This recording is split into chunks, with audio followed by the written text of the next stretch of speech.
तर दोन्ही राष्ट्रवादींच्या विलीनीकरणावरही चर्चा झाली होती असा दावा रोहित पवारांनी केलाय। अजितदादा असताना विलीनीकरणावर चर्चा झाली हे आम्हाला माहीत आहे असं रोहित पवारांनी म्हटलंय। मात्र दादा गेल्यानंतर विलीनीकरणाला पूर्णविराम लागला असं रोहित पवारांनी म्हटलंय।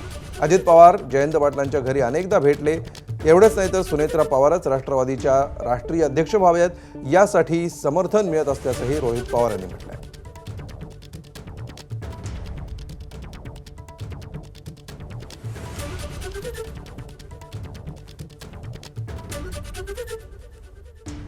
अजितदादा असताना अजितदादांबरोबर आमची चर्चा काय झाली हे त्या ठिकाणी आम्हाला माहिती आहे।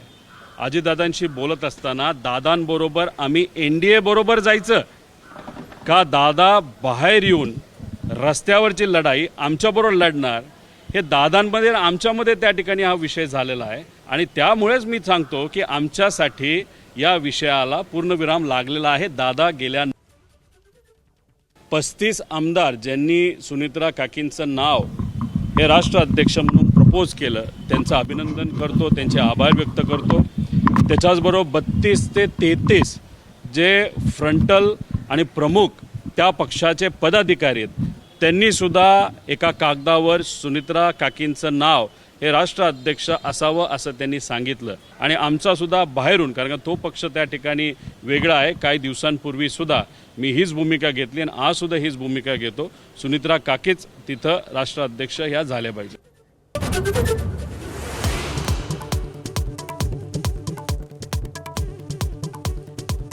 खामोश डायलॉगचा गैरवापर थांबवा, ज्येष्ठ अभिनेते शत्रुघ्न सिन्हा यांची मुंबई हायकोर्टात याचिका, प्रतिष्ठेची हानी होत असल्याचा याचिकेतून दावा।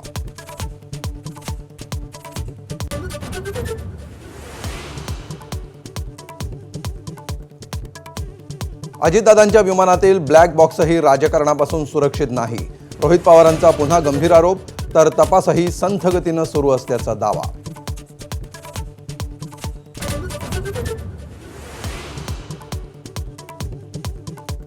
अल्पसंख्याक प्रमाणपत्राप्रकरणी माझाच्या दणक्यानंतर चौकशीचे आदेश, उपसचिव मिलिंद शेणॉय यांची प्रमाणपत्रांवर सही असल्याचं उघड, शेणॉय यांची चौकशी होणार।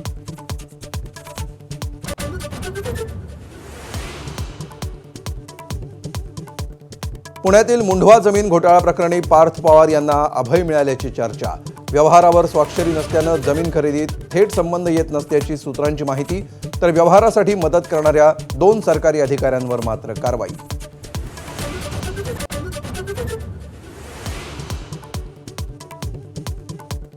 तुमचा दाभोळकर करू, शिवभक्तांकडून हर्षवर्धन सपकाळ यांना धमकी, एबीपी माझाशी बोलताना सपकाळ यांचा दावा, तर माफी न मागितल्यास महाराष्ट्रात फिरू देणार नाही, शिवभक्तांचा व्हिडिओ पोस्ट करून इशारा।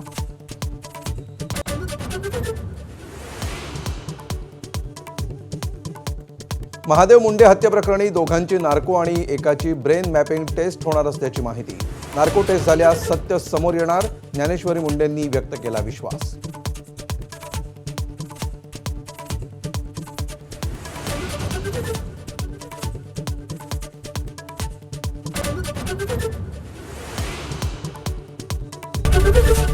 एबीपी माझा, उघडा डोळे बघा नीट।